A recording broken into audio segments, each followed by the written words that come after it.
I would say the first thing that comes to mind is mental health awareness.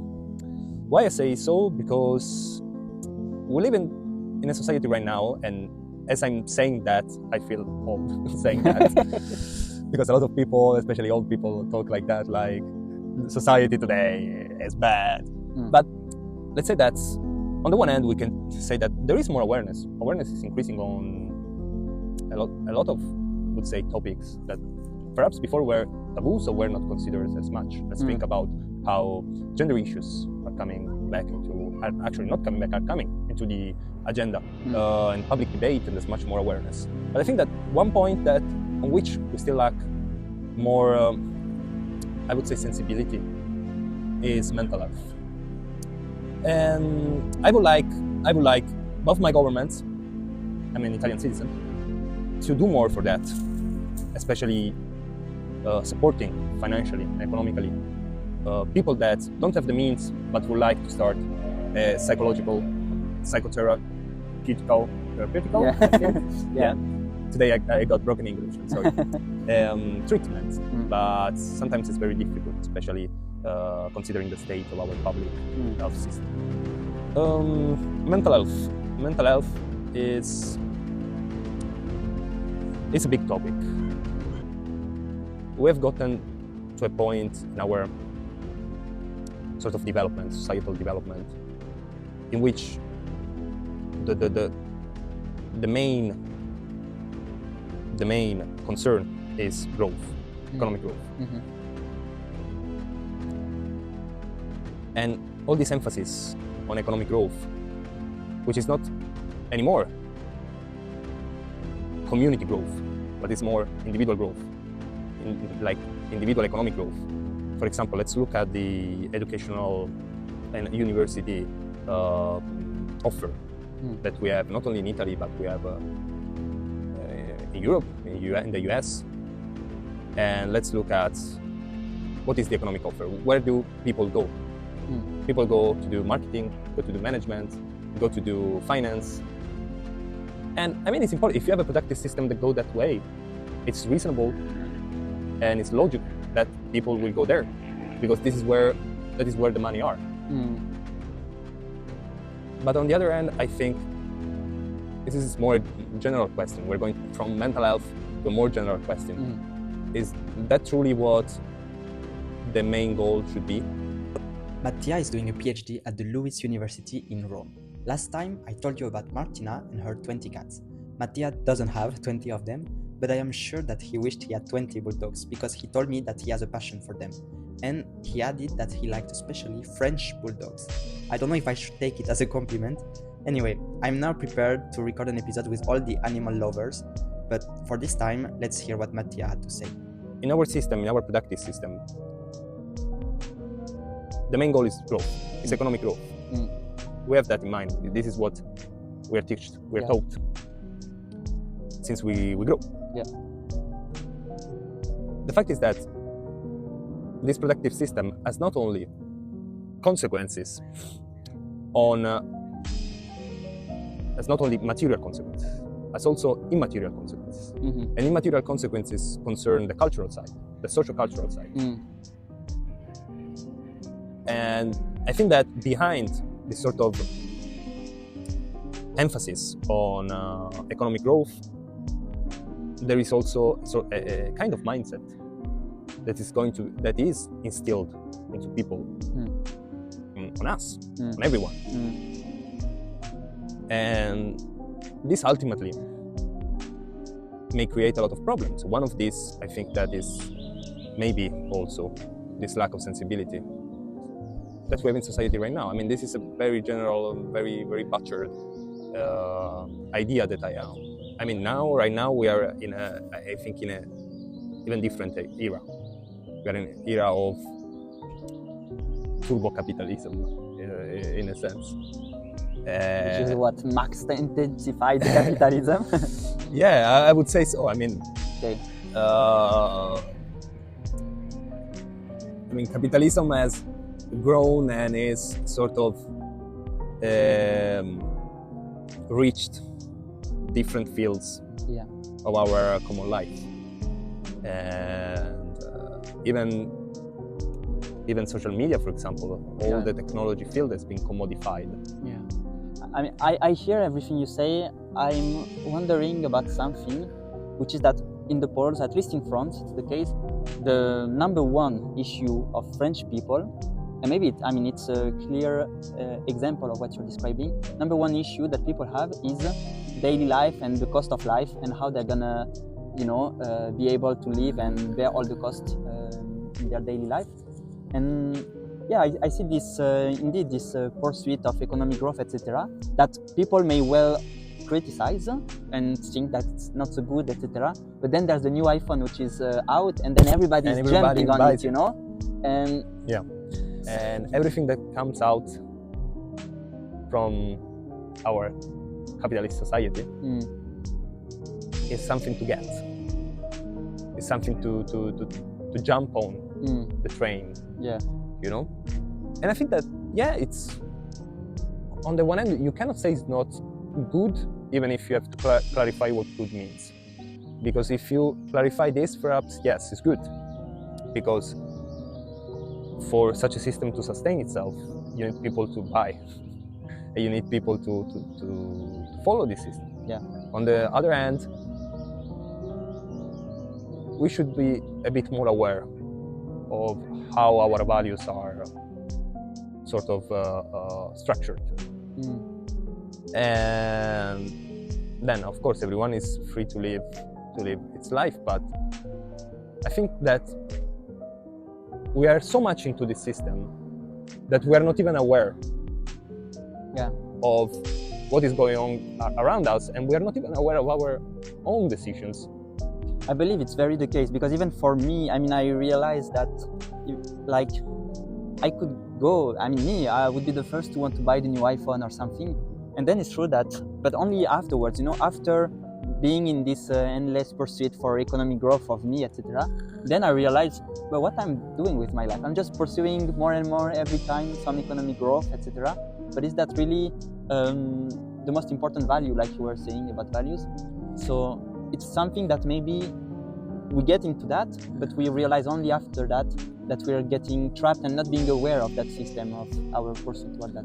I would say that in a sort of sense, we are moving from a social community to an economic community. So the common ground that we find is not more on like 100 years ago, for example, it was more nationality, for example, national culture. Or it can be just the place where you live. So you create a community, a group, and social norms that regulate how you behave with others. Now what we find, this is what we find increasingly less in society and in our Western society.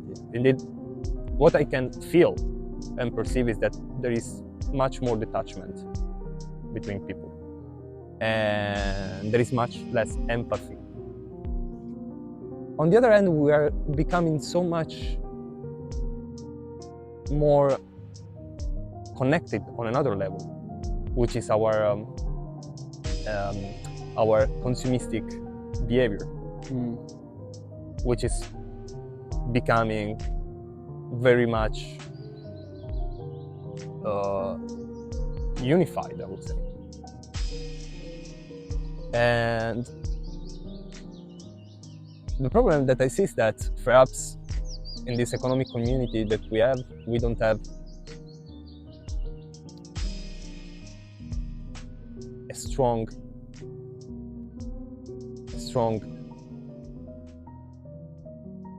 unifying narrative that we can get truly along and on which we can create something that is for everybody, I would say. So at the end, what you're describing with this, so with the lack of empathy for others, the pursuit for economic growth, etc., especially for some people, that's very much a critique of individualism as well, this model where I would say so, because I'm sorry that I hijacked a bit your podcast, because we started I started from mental health, no, which but that's is still there.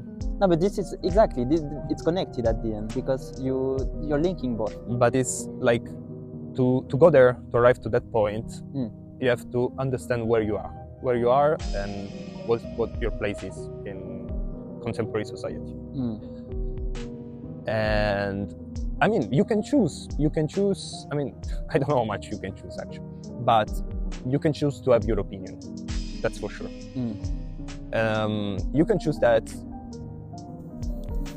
and this is, I think, what I'm doing, because of course I'm giving you and I'm telling you what I think about our society right now, but this doesn't mean that I am sort of rejecting our system. Yeah, it's not that, because if not, I would not be buying Clark's shoes or having a watch, something like that. I don't want to be looked upon as a hypocrite. But on the other hand, I mean, the choice is, okay, let's talk about mental health issues, but just take it like this in our system, in our capitalist system, and what we can do to improve it. Another way is perhaps to put into question, more generally, our system and how it produces this problem and these issues. And I mean, if we go back to Freud, and if we go back to psychology, that's the point. It's like the mental problems that people face and have to address to fit in society. This is what psychology is about. And so that's I think the point. So you said,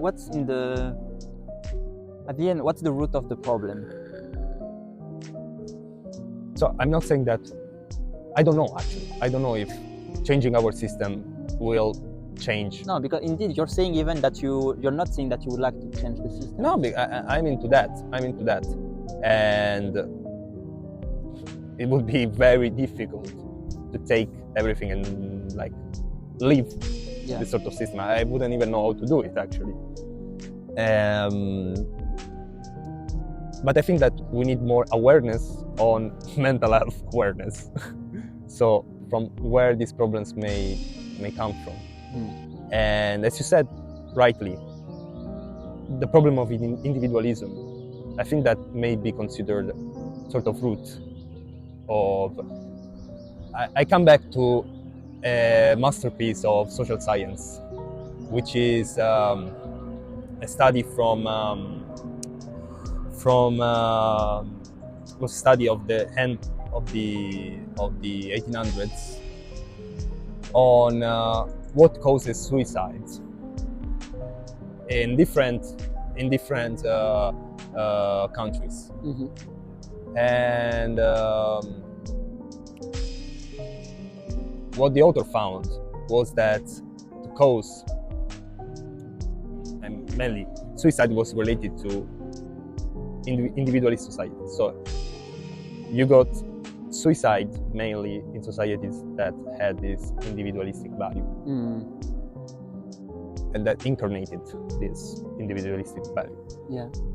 And so it's something that we have to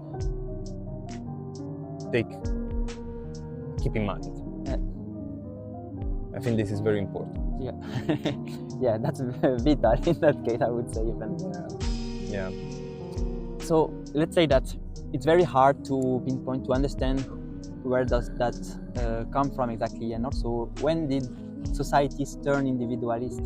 It's very hard to find the origin, no? So in a certain sense, can be also our natural, instinctive, evolutionary predisposition to be individualistic, in a sense.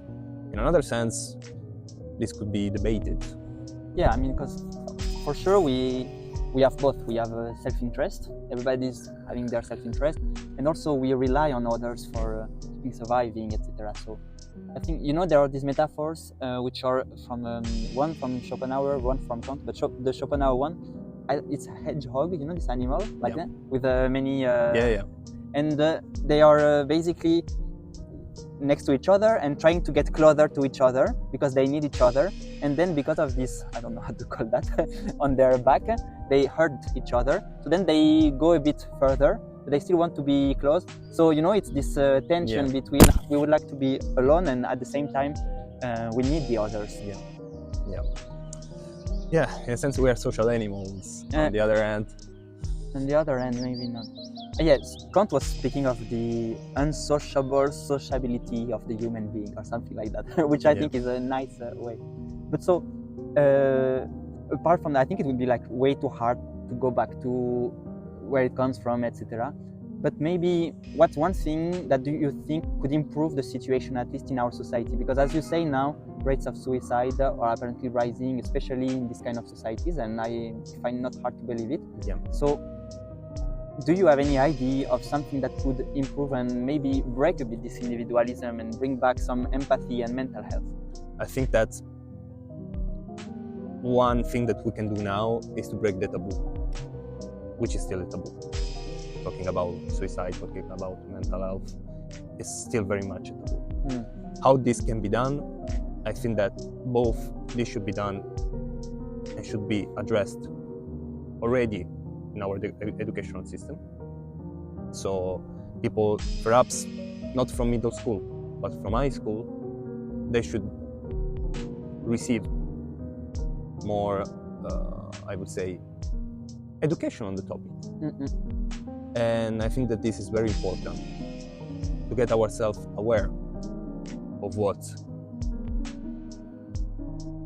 mental health is and there is another sphere of the human being. This our, would say, personal sphere that as individuals perhaps sometimes we completely disregard, as we are set to do this and that. We are back, and now we've got coats because it got really cold, and I had a technical issue. The microphone was not working, so I hope I can bring that back on the audio. Hopefully I had the backup, but let's see how it goes. Anyway, we're still in this super wonderful landscape, and still with Mattia, who's talking us about mental health and individualism at the end, and we were talking about how to tackle the issue. So it's a difficult question, it's a difficult answer. What I would do right now in the short term is trying to tackle it with our educational system. And this means, first of all, introduce classes, courses, especially from high school, on mental health awareness. So try to sort of getting students to understand that there is a personal side of us, and sometimes it's very difficult to deal with it if you don't have the tools to do it. And because most of the time what we see and how we see how we live is psychological help is something for the sick, something for people that are not well with their mind. So it's something that is confined to an outer world, while it's not like this. It's not like this. Something which becomes, again, taboo, and that people would think it's not for them. It shouldn't be for them, otherwise it means they have a big problem. And this, of course, as you say, creates also a lot of resistance towards asking mental health and treatment. And because we created a taboo, we created a sort of taboo on our mental health, and so trying to give already guys the tools to get an understanding of themselves, I think that would be very beneficial to them, and it could change also the way in which we sort of interact with I hope there's some progress about that. And a funny thing about that, I mean, I follow the French news, and they have introduced some classes about empathy. It's the first time I hear about that. So now they start to have classes about empathy, which is very linked to mental health. I think there is much more. As I said, I don't want to look things all negatively, because it would be I would be a fool by saying that nothing has changed, and this is not what I meant. I things have changed, and I think that we should go into that direction and sort of stress this world, an entire world that we are tabutizing. I don't know if this can be used as a new word. So I think education, and then I always wish in a very enlightened government that could sort of drive and bring forward also this perspective, I would say, this perspective. And so at the level of society, education, and hopefully a state which is guiding in the good direction society. And this podcast is originally called One Change in the World, just because it comes from a quote by Gandhi which says, be the change you want to see in the world. And so at the individual level, do you think that something can be done about that? Yeah, I think that something can be done, and something that I can do is to get the people that I meet, and the people I'm with, to be more aware of also their individual self, and that sometimes we are not trained to be with ourselves and to know ourselves. This is a path that I've undertaken, and I'm undertaking to try and know myself more, to try and know what can be some issues, what can be some solutions.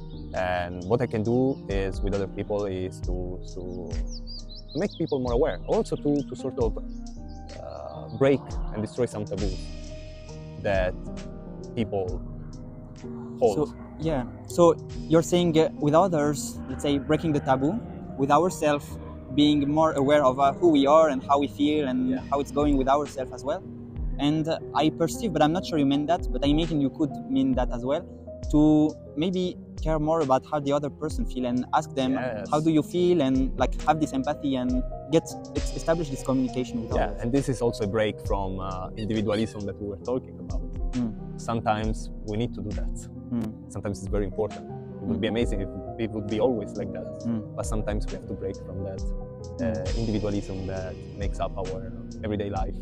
So you would mean, for example, I'm trying to think of a concrete example, maybe once you see someone who's like doesn't seem to be in such a bad mood, but you don't really know exactly why, and I would be going to that person and asking something like, how do you feel? Do you want to talk of something or whatever? Or...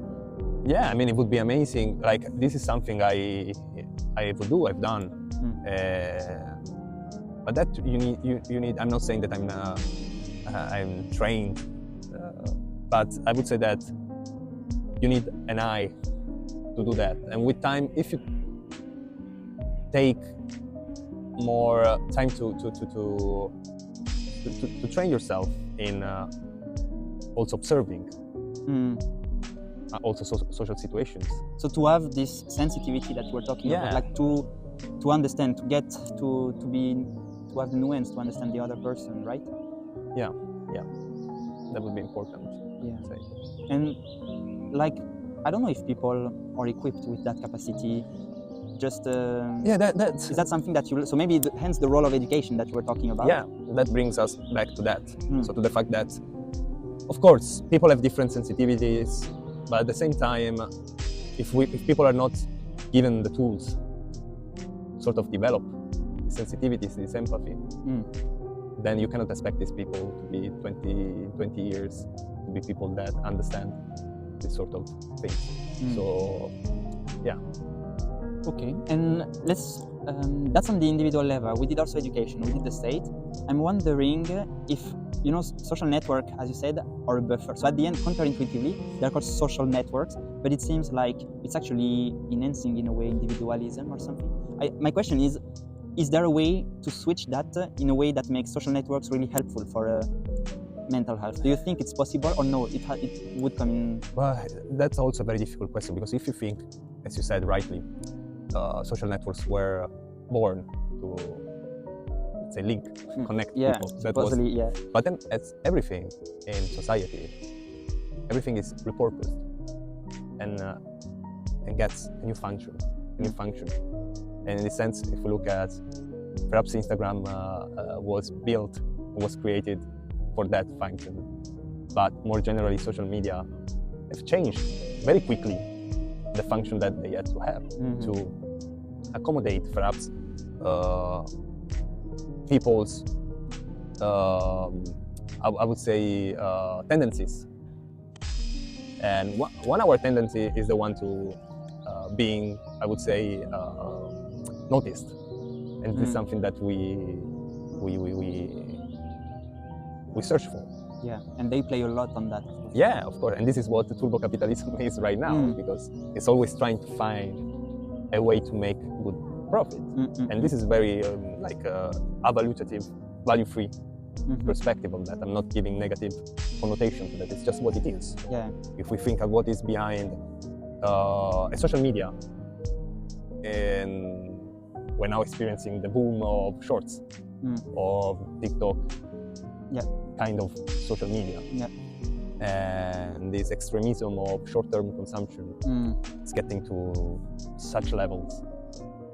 And so I don't know if there can be a repurpose, unless you put some very strong barriers on what can be done, on the platform, and what cannot be done on the platform. What can you give me some examples of what you mean by that? Like if you want people just to connect, then you make people just connect, so talk among each other. Yeah. And this is what blogs or just simple messaging was. So basically, it will be to have Twitter, let's imagine, or whatever conversation tool, but without the number of likes, of retweets, of buzz, etc.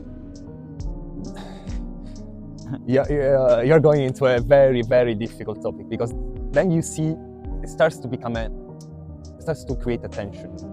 How much we can go until we sort of cut and dilute personal freedom and autonomy. What people can do, what people cannot do, what people can say, what people can talk about, and sort of regulate every aspect of social networks. I think that one thing that we could do, but this is unrelated to perhaps our main topic, is to sort of regulate fake news on social media, for example, which is a big issue and has been a big issue. Or like extreme content that we see sometimes on Facebook, especially regulating the access for underage. Yeah. But taking measures as strong as that, you wouldn't do that for the purpose of mental health. That's big. It's very hard question. It's very hard. Yeah. It's very hard, because on the one hand, I would say in an ideal world, I wouldn't even like to have social media. But I don't feel in the shoes to then impose something like that on people. You know, that's why I was talking about education, how we can sort of incentivize people at least to reconsider.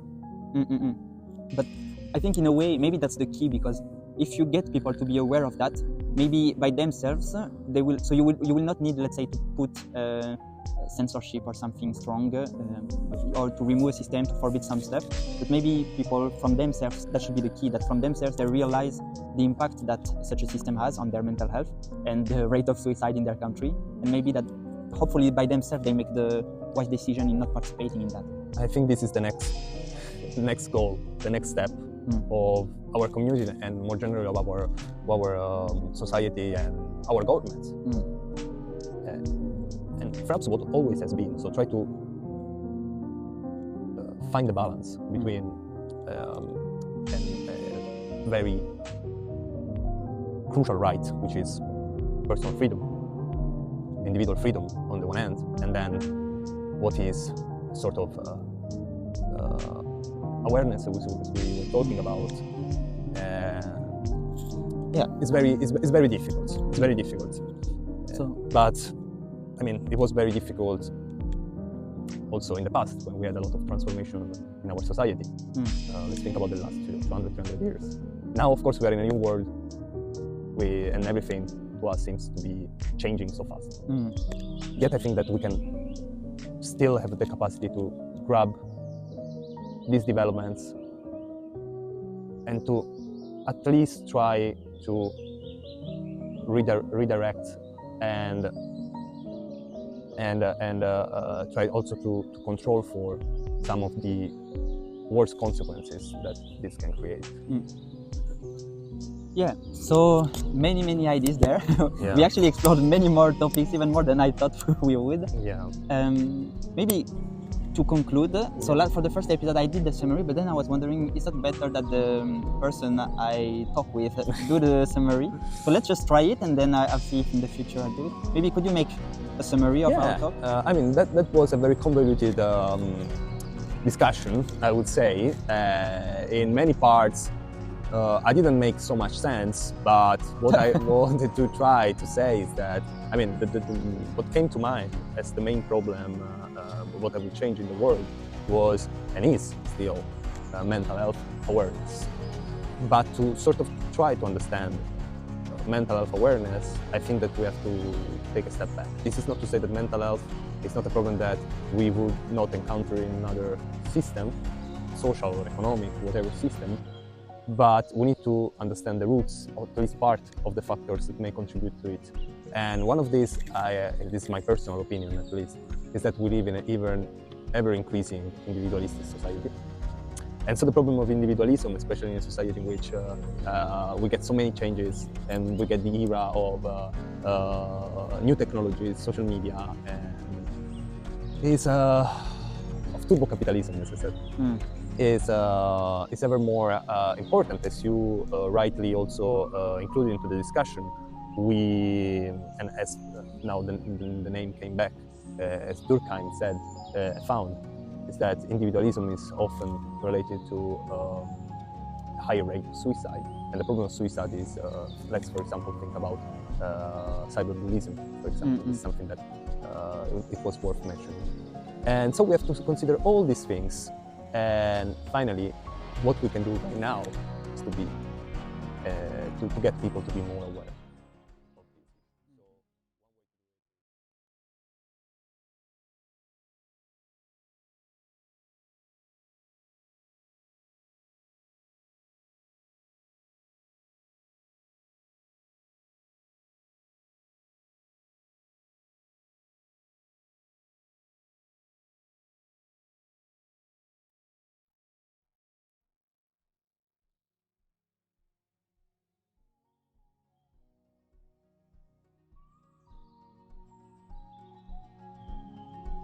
It's already the end of the academic year and thus of the first season.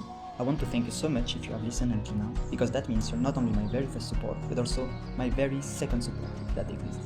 Thank you for that, have a nice summer holiday, and see you on the 1st of September for a new season.